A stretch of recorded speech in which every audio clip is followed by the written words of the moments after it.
नमस्कार. आमच्या यूट्यूब चॅनलमध्ये आपलं सहर्ष स्वागत. आजचा आपला प्रश्न आहे, मुलाचे शिक्षण पूर्ण होईल काय? एक आई विचारते पत्रिका देऊन की माझा मुलगा सुमार बुद्धीचा आहे, 50, 55, 60% आसपासचा आहे. आमची ऐपत नाही आहे, पण त्याला 55% इंजिनिअरिंगला ॲडमिशन मिळालं. मग हा मुलगा इंजिनिअरिंगचं शिक्षण पूर्ण करेल का? मी म्हटलं असं का विचारता? तर त्या माऊलीच्या डोक्यात एक प्रश्न होता. तो म्हणजे 4 वर्षाचं शिक्षण, त्यानंतर उच्च शिक्षण 2 वर्ष किंवा 3 वर्ष. प्रत्येक वर्षीचा जाणं येणं अधिक शिक्षणाचा खर्च हा सुमारे ₹1,00,000 पुढे आहे. त्याला ॲडमिशन घेतानाच ₹1,00,000-1,50,000 खर्च केला. आमची एवढी ऐपत नाही. आम्ही एवढा खर्च हा कर्ज काढून, उसनं लोकांच्याकडून घेऊन किंवा इतर काही थोडे दागदागिने विकून तो करणार. आमचा हेतू एकच, मुलगा शिकावा. पण माझ्या मनामध्ये कुठेतरी एक दिवा असा मिणमिणतोय की हे एवढं करून जर समजा हे पोर शिकलं नाही तर आपला पैसाही गेला आणि मुलाचं शिक्षणही राहिलं. म्हणून मला तुम्ही जरा अभ्यास करून सांगा की मी याला शिक्षणाला घालू का? म्हणून माझा प्रश्न आहे, म्हणते असे ती आई, की मुलाचं शिक्षण पूर्ण होईल काय ही पत्रिका बघून सांगा मला. तुम्ही हो म्हणालात तर मी काळजावर दगड ठेवून त्याला 5 वर्ष शिकवायला तयार आहे. पण जर नाही झालं तर माझे सगळे आत्तापर्यंत जमवलेले पैसे गेले, सोनं गेलं आणि पुन्हा मुलगा बेकार आणि पुन्हा मग दुसरं काहीतरी करतो म्हणला. म्हणजे समजा आता इंजिनिअरिंगला घातलं, 2 वर्ष केले आणि जमलं नाही म्हटला आणि पुन्हा आर्ट्स, सायन्स, कॉमर्स असलं काहीतरी करून घेऊन पुढं ग्रॅज्युएट झाला तर त्याचा काही उपयोग होणार नाही आहे. म्हणून ती आई विचारते की मला हे शिक्षण पूर्ण होईल काय? आपण तिच्या ह्या प्रश्नासाठी त्या मुलाच्या पत्रिकेचा अभ्यास करू आणि आपल्याला काय वाटतं हे आपण सांगू. आपली भूमिका ही असणार आहे. आज हजारो आईंच्या मनामध्ये हा प्रश्न आहे की आपण आपली पात्रता नसताना सुद्धा आपण मुलावर खर्च करतोय, पण मुलाची कुठं पात्रता आहे? एक, त्याला आपण कोणत्याही परिस्थितीमध्ये ते पूर्ण करावं असं वाटत असेलही, पण उद्या परिस्थिती काय उद्भवेल सांगता येत नाही. शिक्षण अवघड जाईल, एखाद्या मुलाच्या नादी लागेल, व्यसनाधीन होईल, एखादी मुलगी त्याला बोलवेल, तिच्या मागे लागेल, मधनंच मला हे कॉलेजच नको, दुसरीकडे जायचं आहे, मला हे शिक्षणच नको, मला ते अमकंच पाहिजे होतं, अशा स्वरूपाचे जर ह्याच्या डोक्यामध्ये विचार आले तर आपण केलेला ह्याच्यावरचा इनिशियल बेसिक खर्च हा वाया जाईल.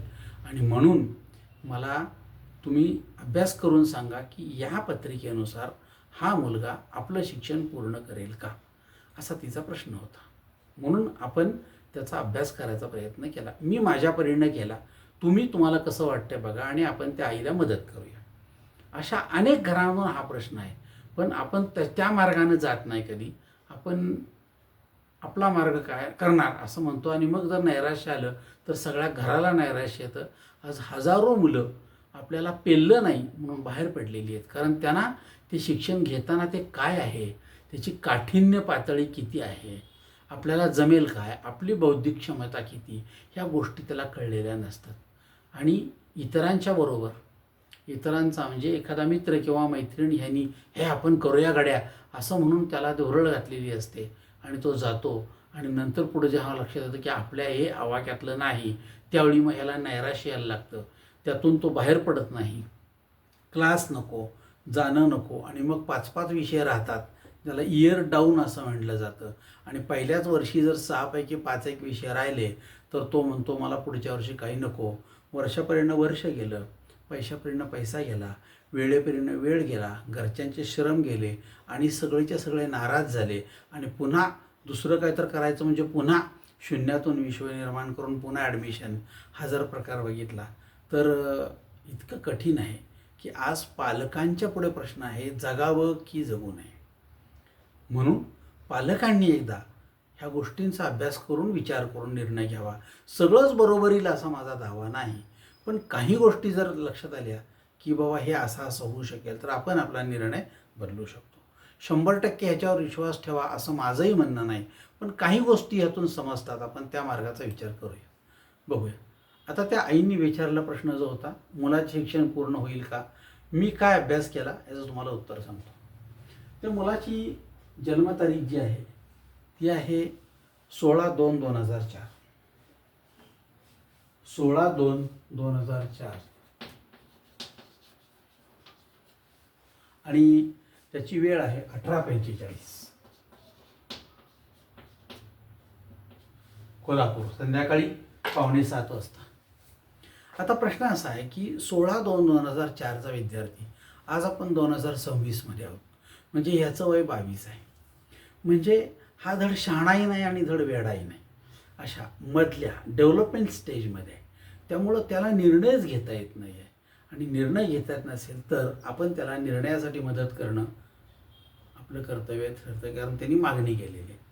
आपण ह्या 16/2/2004 प्रमाणे रात्री साधारणपणे 6:45 कोल्हापूर यापर्यंतची पत्रिका काढली. काय दिसली पत्रिका आपल्याला? धनुरास, मूळ नक्षत्र आणि चौथा चरण आहे. आता या पत्रिकेमध्ये धनुरास, मूळ नक्षत्र आणि चौथा चरण, आणि ह्याची जर लग्न कुंडली बघितली तर ती 5 सुरू होते. याचा अर्थ असा, सिंह लग्नाची पत्रिका आहे, म्हणजे याचं नक्षत्र आहे मघा, दुसरा चरण. आपण जर ह्यांच्या योनीज बघितल्या तर लक्षात येईल की मूळ नक्षत्राची योनी आहे श्वान, म्हणजे ह्याच्या डोक्यामध्ये जे विचार असतात ते श्वानाच्या विचाराशी मिळते जुळते असतात.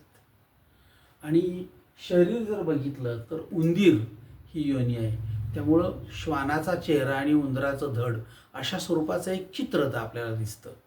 ह्यातले बरेचसे गुण त्याला मॅच होतात. मग आता ह्या 2 गोष्टी आपल्या ज्या बघितल्या तर ह्या अवास्तव आहेत, जगात कधी दिसणार नाहीत आपल्याला अशा, पण ह्या दोन्ही गोष्टींचे गुण मात्र एकत्र असू शकतात.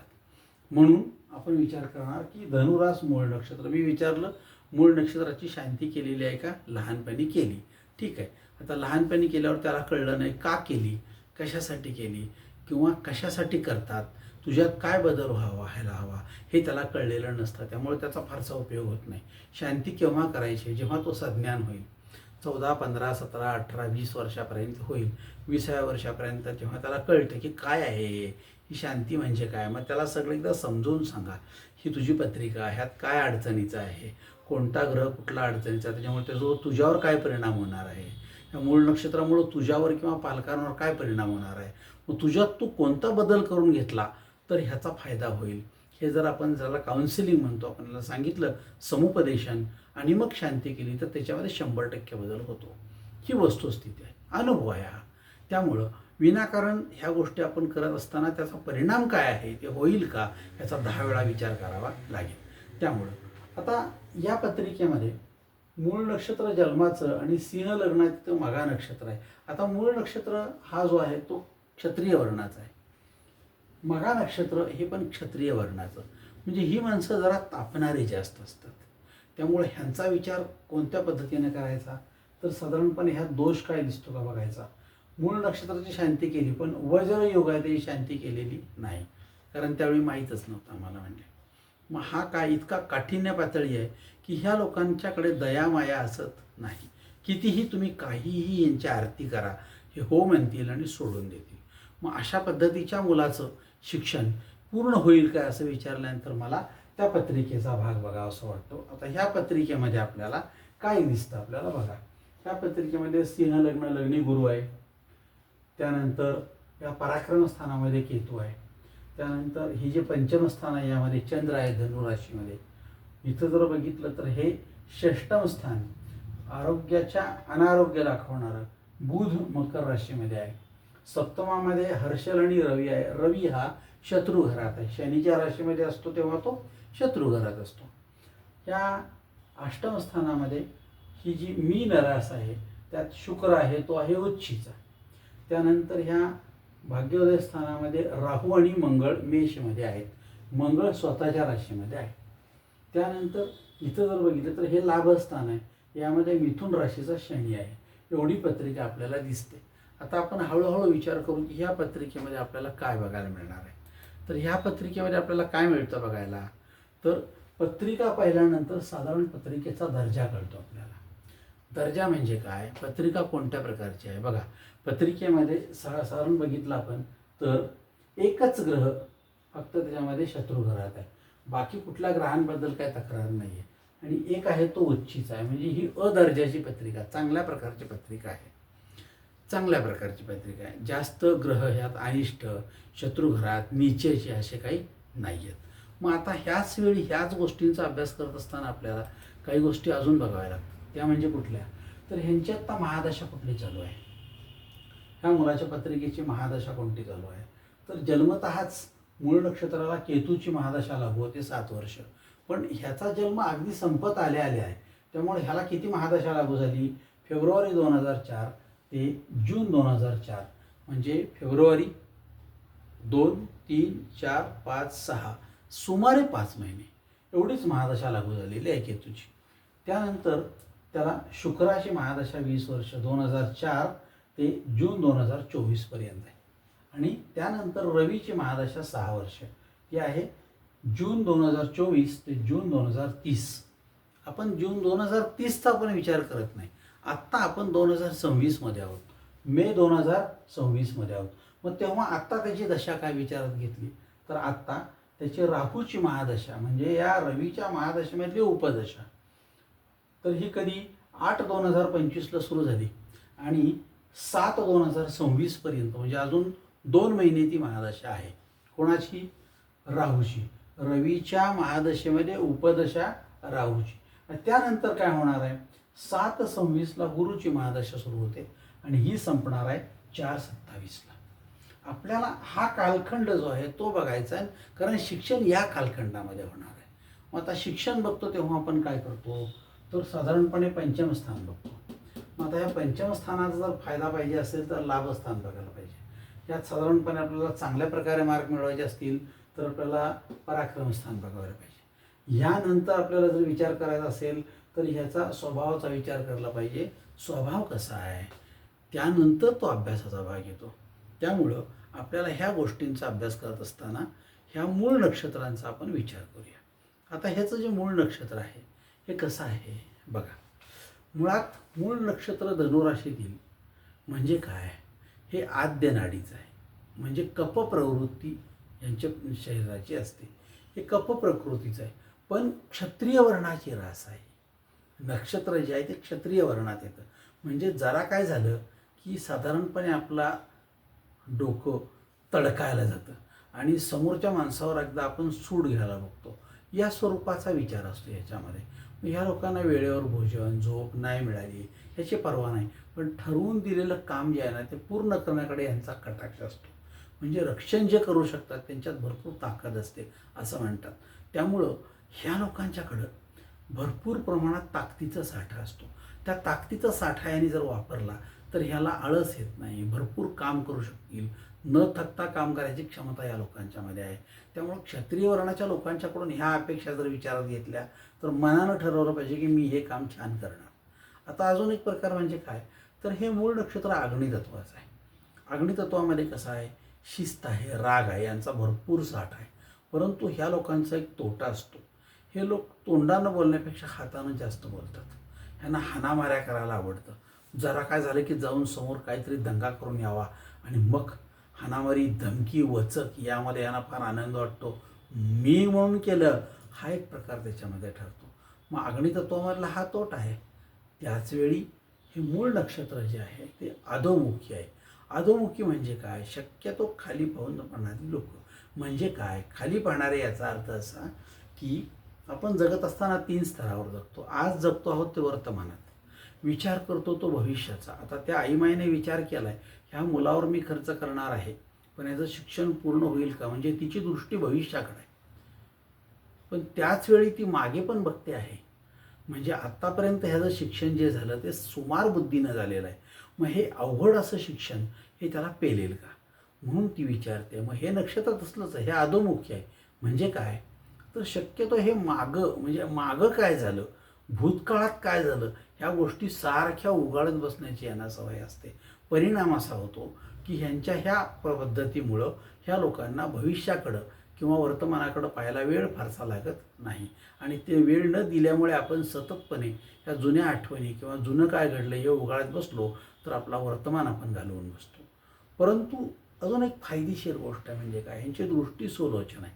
म्हणजे काय, योग्य अयोग्य विचार करण्याची यांची पारख जर बघितली तर ती नीट असते. फसण्याची शक्यता यामध्ये फार कमी असते. म्हणून ह्या व्यक्तीने विचार करून ॲडमिशन घेताना आपण डोक्यात ते घेतले की मला हे जमणार आहे, पण त्याला तेवढी समज आहे का नाही बघायला पाहिजे. पत्रिकेवरून नाही, प्रत्यक्ष भेटूनच आपण या गोष्टी करू शकतो आपण. त्यामुळं फसण्याची शक्यता फार ह्यांची कमी असते, कारण ह्यांची दृष्टी सुलोचन आहे. मुळात हे लोक आहेत ते अधोमुखी असल्यामुळं खाली मान घालून आपले काम करत राहतात. म्हणजे दिलेलं काम निमूटपणे करत राहायचं हा या मूळ नक्षत्राचा स्वभाव आहे. आता ह्या स्वभावाचा जर आपण विचार केला तर ह्या लोकांना हे शक्य आहे उत्तम चांगलं शिक्षण घेणं आणि शिक्षणामध्ये आपल्याला भरपूर प्रमाणामध्ये मार्क्स मिळवणं किंवा ज्याला आपण म्हणतो बक्षिसं मिळवणं किंवा पाठ थोपटून घेणं किंवा अभ्यासामध्ये आनंद घेणं आणि भरपूर ज्ञान आपल्याला संपादन करून घेणं हे शक्य आहे. परंतु रास ही स्वभाव ठरवते. आपल्याला बऱ्याच वेळा स्वभाव चांगला असतो पण शरीर साथ देत नाही. बघा, झोप येते ज्या माणसाला तो म्हणतो नाही मला वाचायचं राहिलं, खरं शरीर साथ देईना, डोळासारखा खालीवर व्हायला लागला आहे. म्हणजे शरीरानं साथ दिली पाहिजे. डोळ्याला वाचायची इच्छा आहे पण शरीर साथ देत नाही. तसं हे नक्षत्र जर बघितलं आपण तर धनुरास आणि मूळ नक्षत्र हे स्वभाव ठरवतं, पण शरीर जे आहे ते कोणाच्या अंडर आहे, सिंह लग्न आणि मघा नक्षत्र. मग ह्या मघा नक्षत्राचा अभ्यास करूया आपण. काय ते ह्या मघा नक्षत्राची सिंह राशीतील नाडी म्हणजे अंत्य आहे बघा ही, पण ही पित्त प्रकृती आहे. आता ही पित्त प्रकृती याचा अर्थ असा की ही दमवते माणसाला, पण हे पण क्षत्रिय वर्णाचेच प्राणी आहेत. म्हणजे शरीराला जर आपण वेळेवर भोजन नाही दिलं तर विचार नाही, परंतु ह्यांचा काम पूर्ण करण्याकडे कल आहे. दोन्हीही प्रकार जर बघितले तर क्षत्रिय वर्णाकडे आहे. म्हणजे हा मुलगा अभ्यासामध्ये जे काही कष्ट लागतील तेवढे 100% करू शकेल. परंतु ह्याच्यात शिस्त आणि राग हे जे आहे ना हे भरपूर आहे. शिस्त पण चांगली आहे पण राग पण तेवढा आहे. त्यामुळं भरपूर चांगलं केलेलं काम एखाद्या बारक्या रागाच्या तोट्यामुळे सगळंच्या सगळं आपलं जाऊ शकतं. त्यामुळं ह्या लोकांना आपल्यावर साधारणपणे विश्वास ठेवून आपण राग गिळून साधारण शांत राहून समोरच्या गोष्टीकडे नीट पाहायचं. ह्यापेक्षा त्याच्यामध्ये हाणामारी धमकी वचक त्यात आपण पडायचं, हात धुवून घ्यायचा, ह्या गोष्टीमध्ये आनंद वाटतो आणि त्यामुळं माणसं ह्यात अडकतात. बरीचशी मुलं जी आहेत ना ती चांगली मुलं ह्या प्रवृत्तीमुळे ह्यामध्ये अडकतात आणि नंतर मग सगळ्या घरच्यांना तोंडघशी पाडतात. हा जर प्रकार बघितला तर हे अग्नितत्व जे आहे ते माणसाला काय करतं, हाणामारीची खुमखुमी देत असतं. त्यामुळे ह्या लोकांना एकटं राहण्यापेक्षा चार चौघात जायचं आणि काहीतरी करतोय, नंतर त्याचे परिणाम काय होतील माहीत नाही, परंतु त्यामध्ये फार आनंद वाटतो. आता हे पण अधोमुखीच नक्षत्र आहे. म्हणजे ह्यात पण तेच आहे, भविष्यकाळ किंवा वर्तमान काळाकडे न पाहता आपण भरपूर प्रमाणामध्ये भूतकाळाकडे पाहतो. मग भूतकाळाकडे जर सारखं पाहिलं तर प्रत्येक गोष्टीला ते असं झालं होतं, हे तसं झालं होतं असं सारखं जर म्हणत राहिलो तर आपण भविष्यकाळ घडवणार केव्हा.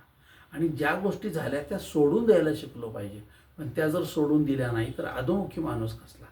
त्यामुळं आता ह्यामध्ये बघितलं तर जी दृष्टी आहे ती चिबीट आहे. बघा, या मूळ नक्षत्राची दृष्टी आहे ती सुलोचनी आहे, पण मघा नक्षत्राची दृष्टी चिबीट आहे. चिबीट म्हणजे हे लोक अतिशय धूर्त असतात. ह्यांचं तंत्र काय, खोबरं तिकडं चांगलं असं जगत असतात. ह्याचा निश्चित असा विचार कधीही नसतो. त्यामुळं देवता ह्यांची पितर आहे. त्यामुळं होतं कसं तर ह्यांना अवसं पुनवाला जास्त त्रास होतो आणि मग ह्यांच्यावर इम्पॅक्ट टाकणारा, ह्यांच्या स्वभावाचा फायदा घेणारा, ह्यांना निश्चित विचार नसल्यामुळे ह्यांनी जर कोणाला गुरु केलं तर त्याचा ऐकणारा हा वर्ग मोठा आहे आणि त्यामुळं मग जर काय तोटा झाला तर त्याच्यामुळं झाला असं म्हणणाऱ्यांचं प्रमाण फार मोठं आहे. आणि त्यामुळं आता ह्या व्यक्तीला आपण जर बघितलं की तुला काय करता येईल तर तू काय करू शकेल, तर ह्या दोन्हींचा अभ्यास केल्यानंतर ही व्यक्ती हे पूर्ण करेल. पण शेवटी मला असं वाटतं की ह्यांचा काहीतरी गोंधळ होण्याची शक्यता आहे, कारण क्षत्रिय वर्ण माणसाला खुमखुमी देतो आणि त्या खुमखुमीमध्ये आपले फार मोठे तोटे होतात. आता बघूया, आपल्या ह्या पत्रिकेचा आपण अभ्यास करणारच. मुलाचे शिक्षण पूर्ण होईल काय? बघा, हे धनुरास आणि मूळ नक्षत्र 4थ्या चरणात जन्म आहे. मग लग्न सिंह रास मघा नक्षत्र 2ऱ्या चरणात आहे. म्हणजे हे व्यक्तिमत्व कसलं आहे? तर डोक्यात श्वानासारखे विचार आणि अंगामध्ये उंदरासारखे गुण, या प्रकारामध्ये ही व्यक्ती येते. मुळातच मूळ नक्षत्रावर जन्म म्हणजे काय? पित्याच्या धनाचा अतिरिक्त व अनुपयोगी वापर होण्याची लक्षणे. पित्याचं धन जे आहे त्याचा अतिरिक्त म्हणजे प्रमाणापेक्षा जास्त, 100 रुपये लागले तर 150 रुपये खर्च करणारा प्राणी, आणि अनुपयोगी वापर होण्याची शक्यता जास्त, म्हणजे ज्या गोष्टीची मला गरज नाही आहे त्या गोष्टीवर खर्च करणारी माणसं, आणि मग पित्याचं धन कमी होतं म्हणून तिची शांती करतात. हा सगळा प्रकार बघितला तर मुळातच हे त्याला उधळा असा शब्द आपण वापरतो त्या स्वरूपाचंही चित्र आहे. ह्यात बघितलं आपण तर पंचम आणि एकादश स्थान ह्या दोन्ही स्थानांचा आपण अभ्यास करणार आहोत. पंचम म्हणजे शिक्षण आणि एकादश म्हणजे एकादश स्थानामध्ये त्या शिक्षणाचा मला लाभ होतो काय? शिक्षणाचा लाभ झाला पाहिजे. नाहीतर शिकून आपण जर दुसरंच काय करत असू तर आपल्या शिक्षणाचा लाभ होत नाही. त्यासाठी दिलेला पैसा, वेळ, हा सगळा जो खर्च झाला त्याचा आपल्याला जो आउटपुट काही नसेल तर आपल्याला त्याचा त्रास होतो, मानसिकदृष्ट्या पण आर्थिकदृष्ट्या पण. मग आता ह्यात पंचम आणि एकादश स्थानाचा अभ्यास करावा लागेल, कारण पंचमामध्ये शिक्षणाबद्दल विचार करूया आणि एकादश स्थानामध्ये शिक्षणाच्या लाभाबद्दल विचार करावा लागेल. बघूया आपण. ह्यात पंचम स्थानामध्ये चंद्र आहे, तो धनुराशीत आहे. पंचम स्थानात चंद्र धनुराशीत असून पंचमेश म्हणजे गुरु. पंचम स्थानात 9 आकडा आहे म्हणजे याचा स्वामी गुरु. तो कुठं आहे? तर ह्या पत्रिकेत लग्नी दिसतो. त्याला पंचमेश म्हणायचं. गुरु हा लग्नी आहे. पंचमेश गुरु हा लग्नी आहे. तो रवीच्या मित्र राशीत आहे म्हणजे तो सिंह राशीत आहे. ही सिंह रास रवीची, रवी आणि गुरु यांची मैत्री म्हणजे हा गुरु रवीच्या मित्र राशीमध्ये आहे. मग जर हा मित्र राशीमध्ये असेल तर आता प्रश्न असा येतो, म्हणजे शिक्षण चांगलं पूर्ण होण्याची शक्यता आहेच, पूर्ण करेलच. पण आत्ता रवीची महादशा सुरू असून कुंडलीत आता जर आपण बघितलं तर ही रवीची महादशा सुरू आहे 2030 पर्यंत. मग जर ह्या रवीची महादशा सुरू असेल तर हा रवी आपल्याला अडचणीत आणू शकतो. ही रवीची महादशा सुरू असून कुंडलीत रवी 7म स्थानामध्ये शत्रू घरात म्हणजे शनीच्या कुंभ या राशीत आहे. नीट बघा, रवी शनीच्या कुंभ या राशीत शत्रू घरामध्ये आहे आणि आत्ता त्याची महादशा चालू आहे. आणि ह्या रवीचा प्रथम स्थानावर पूर्ण दृष्टीने प्रकाश पडतो म्हणजे तो प्रथम स्थानाकडे बघतोय. याचा अर्थ असा की ह्या व्यक्तीला हा रवी पूर्ण स्थानावर बघत असेल तर ह्याच्या आरोग्याचे प्रश्न निर्माण होण्याची शक्यता जास्त आहे. म्हणजे कारण नसताना एखादा आजारपण उद्भवतो आणि त्या आजारपणामध्ये तुमचा पैसाही जातो आणि शिक्षणात खंड पडण्याची शक्यता असते. म्हणून 10 वेळा विचार करायचा की आपली प्रकृती चांगली आहे ना, आपण चुकीचं काही खात नाही ना, आपला व्यायाम आहे ना, ह्या गोष्टींची आज गरज आहे. मग आपण जर विचार केला तर तो आजारपण देण्याची शक्यता जास्त असेल तर आपण आजारी पडणार नाही, म्हणून काळजी घेणं जास्त गरजेचं आहे. आपण काउन्सिलिंग हेच करायचं असणार. लाभस्थानामध्ये जर बघितलं आपण इकडं तर मिथुन राशीचा शनी आहे. आता नीट बघा, लाभस्थानामध्ये मिथुनेचा शनी असल्याने तो बुधाच्या समग्रही राशीत आहे. तो बुधाच्या समग्रही म्हणजे या 3 आकडा म्हणजे इथं आहे मिथुन राशीचा स्वामी बुध, हा ह्या शनीचा समग्र म्हणजे मित्र येणे आणि शत्रू येणे. रस्त्याने जाताना एखाद्या माणसाने विचारतो मला किती वाजले, आपण घड्याळ बघून सांगितलं एवढे वाजले, तर त्याचा आणि आपला काहीही संबंध नाही. त्याने विचारला आणि मी सांगितलं, मी त्याला विचारलं नाही तू कोण, त्याने विचारलं नाही मला तुम्ही कोण. तर हा समग्र आहे, आपल्याशी काही संबंध नाही. अशा प्रकारचा ह्या बुध आणि शनी यांचा संबंध आहे. आता बुधाच्या समग्र असल्याने शिक्षणाला पोट भरण्यासाठी याचा उपयोग होईल असं वाटत नाही मला. म्हणजे बुधाच्या समग्रही राशीत असल्यामुळे याची पूर्ण दृष्टी असल्यामुळे इथं साधारणपणे घेतलेलं शिक्षण त्याचा लाभ याला होईल असं वाटत नाही. आणि लाभ होत नाही म्हणजे काय होतो? लाभ होत नाही म्हणजे काय होतं? तुम्हाला लाभ न होता म्हणजे काय? पंचमातील चंद्र, आता ह्या पंचम स्थानामध्ये जो चंद्र आहे हा लाभस्थानातील शनिवर याची पूर्ण दृष्टी आहे. 1 2 3 4 5 6 7 त्याला सप्तम दृष्टी म्हणजे पूर्ण दृष्टी, 100% दृष्टी असं म्हणतात.